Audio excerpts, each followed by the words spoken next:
Thanks for joining us this week for UND Sports Extra. I'm Alex Heinert. We've got highlights from basketball and women's hockey coming up. But first, the most pressing news in the world of North Dakota athletics did not happen on the court or on the ice. We're talking, of course, about the conference affiliation shift, which was made official on Thursday, January 26th. AD Brian Faison and President Mark Kennedy announced the university has accepted invitations to join the Summit League in 2018 and the Missouri Valley Football Conference in 2020. The shift will bring 17 sports to the Midwest-based Summit League, as well as football to the MVFC, and will reunite North Dakota with several former NCC rivals under the same conference banner for the first time since 2004. We're looking forward to moving on to the Summit League in 18-19 and Missouri Valley Football Conference in 2020. It's been a long time coming and gets us back, I think, in a really good geographic and competitive fit. And certainly for the fans, it brings back the old rivalries, but now in a really high-intensity way, because now they're conference games, so that brings a level. And frankly, it has a financial impact that will be helpful to the program as well. So we're excited about it. These are teams that our fans know. Yes, Sacramento and Portland are all great cities. They're fabulous, but we don't have that connective tissue here in this region with them. So this is really going to be a step up from a fan experience as well as a student experience. We obviously wanted a 10th member, and this was the 10th member we've had our eyes on for a number of years. There's passion in the fans, and I said at the press conference, whether, there's fans say, well, we shouldn't move or should or whatever, that's just showing passion. And anytime you have that in a fan base is positive for college athletics. UND will remain in the Big Sky as well as the WAC for swimming and diving until each of their conference shifts take effect. While North Dakota will not be eligible to win a conference championship in football, they will still have the stability of a normal Big Sky schedule until the transition to the Valley is complete. Plus, there's no monetary penalty for leaving the Big Sky or the WAC, and UND will be eligible for conference titles on day one in both the Summit and the Valley. Speaking of conference championships, both the UND men's and women's basketball teams are very much in the hunt for Big Sky titles this season. To catch you up on the action, let's go to the Betty Engelstad Sioux Center on Thursday. Southern Utah was the opening opponent of the weekend for Travis Brewster and company, and early on, the hosts looked confident they'd keep the T-Birds winless in Big Sky play. UND would build a 14-point halftime lead that would stretch to 19 in the third quarter, but Southern Utah would fight back with a vengeance over the final frame, forcing 14 North Dakota turnovers in the final 10 minutes to whittle the lead down to just 2 with 18 seconds remaining. Cooler heads would prevail in the end, though, as the Fighting Hawks would hang on to the basketball and hit their free throws down the stretch to eke out the 75-70 win, their 7th game in their last 9, decided by 5 points or less. UND would pick up a season-high 17 steals in this one and get 4 players in double figures, including a 16 points, 9 rebound, 4 steal effort from Fallon Freegee. We can't keep going down in these ups and downs. We're pulling off the wins, though, so that counts for something. But when we get up, we got to really keep those leads and just keep working. Saturday's matchup against Northern Arizona also saw UND enter the break with a lead, but there would be no second-half complacency on this day. The Hawks would score 59 points on 73% shooting after halftime to pull away from the Jacks and earn an 88-69 victory. That runs their record now to 14-7 overall and 9-1 in conference play. UND would turn it over just twice after the break and get double-digit scoring efforts from 4 different players for the second night running, including a career-high 22 points on 10 of 15 shooting from Fallon Freegee. The sophomore also added 11 rebounds for her second career double-double. Mikala Dyer would notch 16 points, her 12th straight game with 10 or more. She now moves past former UND standout and current assistant coach Mallory Bernard into 16th place on the program's all-time scoring list. I think we played really good team defense. That's something we focused on at halftime. We thought we were doing a decent job in the first half, but I think we really cranked up our defense and rebounding in the second half, and I think that led to our offense. Every game's important in this conference, especially going into next week against Northern Colorado. Just to get a home sweep is what we wanted. The North Dakota men were in Cedar City Thursday to battle a Thunderbird team they'd beaten by 30 in the Betty earlier in the month, but this one would not be nearly as comfortable. Southern Utah would lead by as many as 14 in the first half and carried a 9-point lead into the break. but 20 second-half points from Gino Crandall would help pull UND back into the contest. North Dakota basketball with the game tied at 89 and seconds remaining, and Quentin Hooker would make the most of the opportunity. Q knocks down this step-back jumper with 1 second left on the clock to give North Dakota the 2-point victory. Hooker would go for 23 points and 7 assists in this one, while Crandall would match his career high with 31 points on 11 of 16 shooting. Saturday's matchup against Northern Arizona would be even tighter if that's possible. Despite leading for nearly 31 minutes of game time, UND found themselves down 1 in the closing moments after shooting just 34% from the field in the second half. Still, North Dakota had the basketball with a chance to win on the game's final possession, but the layup from Gino Crandall in the dying seconds would just rim out, giving NAU the 68-67 W and snapping UND's 3-game winning streak in the process. North Dakota struggled to keep the home team off the offensive glass all night as the Lumberjacks turned 18-0 boards into 17 second-chance points. UND would get 21 from Crandall and 13 and 8 from Drick Bernstein, but it would not be enough.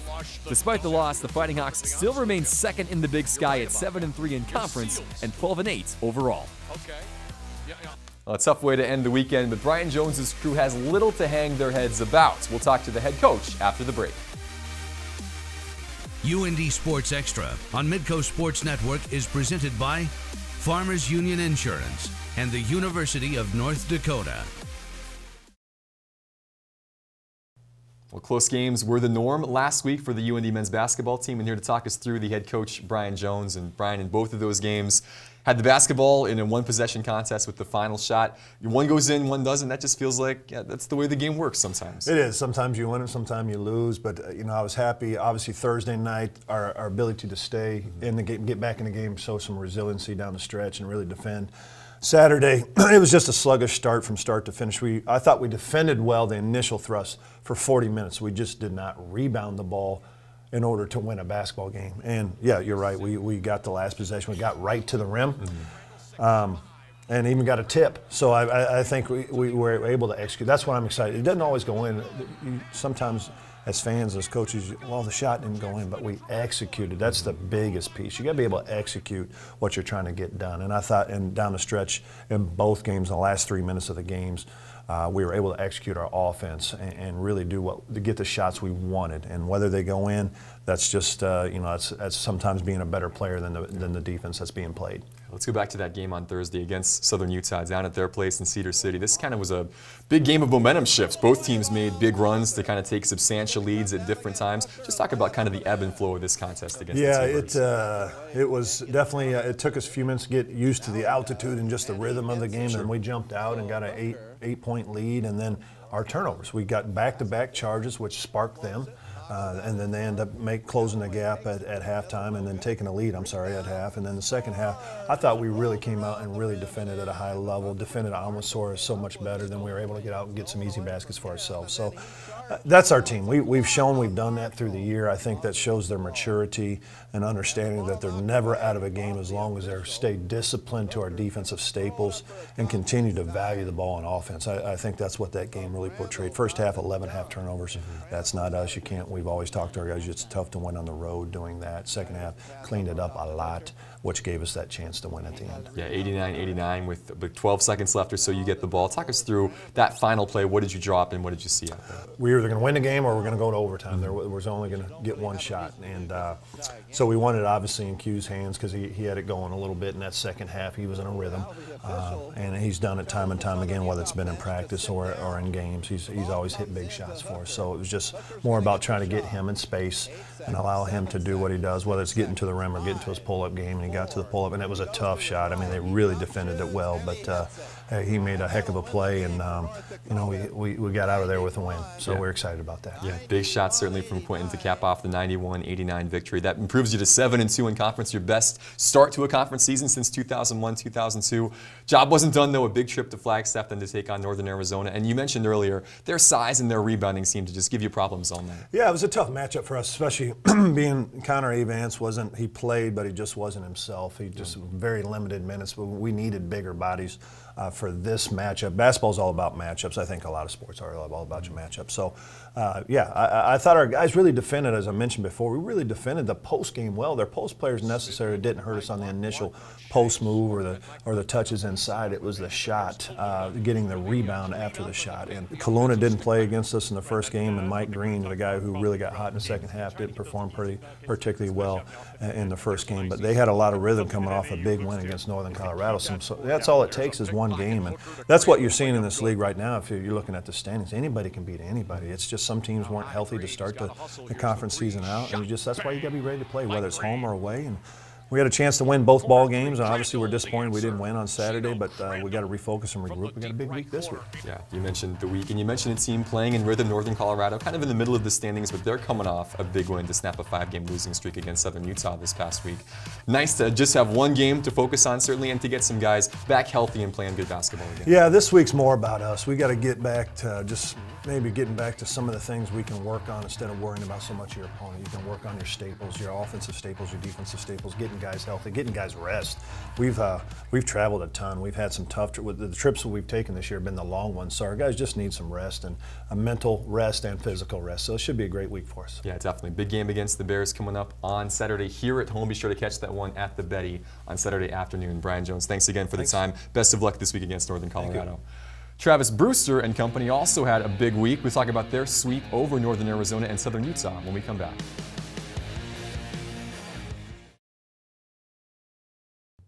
Well, the wins keep coming for Travis Brewster and the UND women's basketball team, and the coach joins us now. And Brew, you took on a couple of teams in Southern Utah and Northern Arizona. You'd already beaten once this season. It's a very balanced conference. What does it take to pull off sweeps against opponents that you've already seen once this year? Well, anytime you're playing somebody for the second time, they adjust, we adjust. The other part about it is, we went from a road game playing at home, and so now you have to turn around and realize that it's not going to be any easier. It's just a matter of fact of who's going to have the greater resolve in the end and be able to just execute when it's tough. Yeah. Thursday's game against Southern Utah, you started off really well, built a 14-point lead at the half, stretched it to a 19-point advantage in the third quarter. What was working so well over the first 30 minutes against the Thunderbirds? Well, we were just playing selfless basketball. The ball was moving really, really well, and we were capitalizing. So we would score, then we get a stop, and then we get a score, then we get a stop, and then when we didn't score, we still got a stop, and that was kind of the key for us. And the ball was going inside and then coming back outside, so it was just a good mix of basketball. This was a rematch of a game in early January that you had to make a furious fourth quarter comeback to earn a 3-point victory on the road.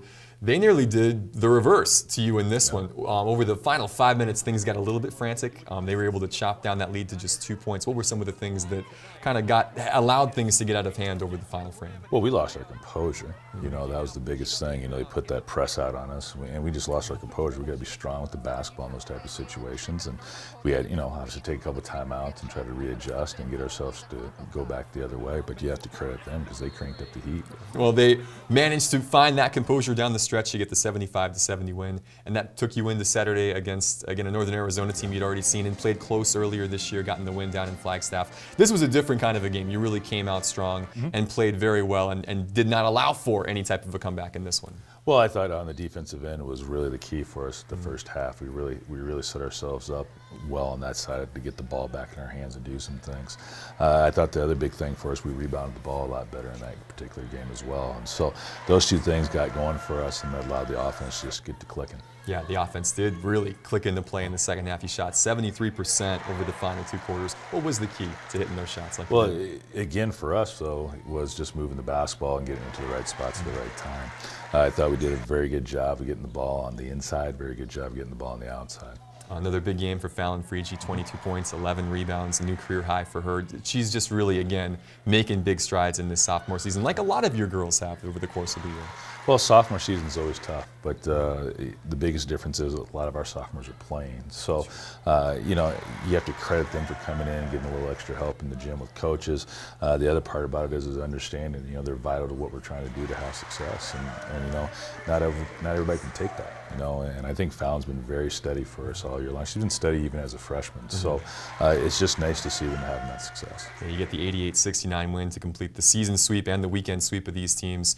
You'd be the hottest team in the league, again, with a 5-game winning streak. You've won 10 of your last 11, if not for the team that you're playing this weekend. UNC is an 18-win club, and they're going to host you on Saturday in this one-game week.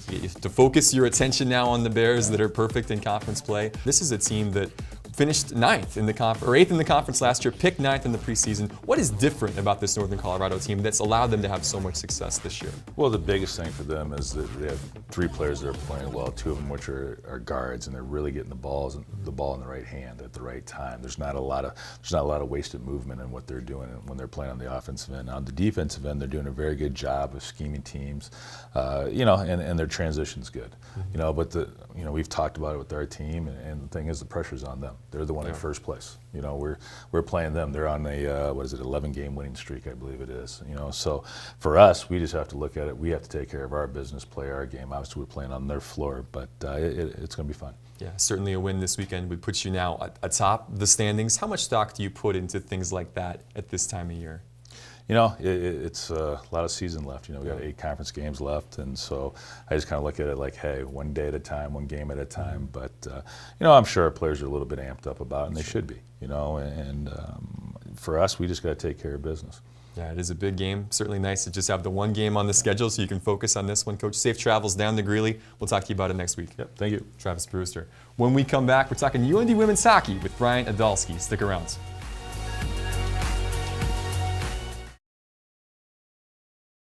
Well, it's been a busy couple of weeks for North Dakota women's hockey, and here to catch us up, the head coach, Brian Idalski. And Brian, last week you were out in Wisconsin taking on the top team in the country in the Badgers. Played that team very close as anybody else has. A couple of tough 1-goal defeats in that one. But what was your biggest takeaway from those games against the Badgers?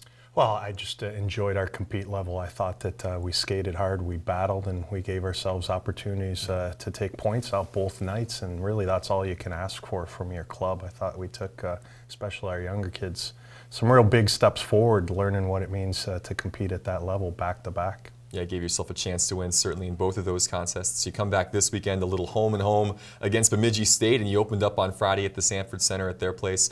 Quick 2-goal lead for you after the first period. The Beavers, though, were able to push back a little bit over those final 2 frames. Yeah, we just weren't able to stretch the lead out a little more. We let them hang around, and once they got it to 2-1, it turned into a much tighter game than it needed to be. But we found a way to win, and that was what was most important. Yeah, you earned the 3-1 victory. A couple of big performances from your seniors in that contest. Lexi Shaw with 34 saves on the night.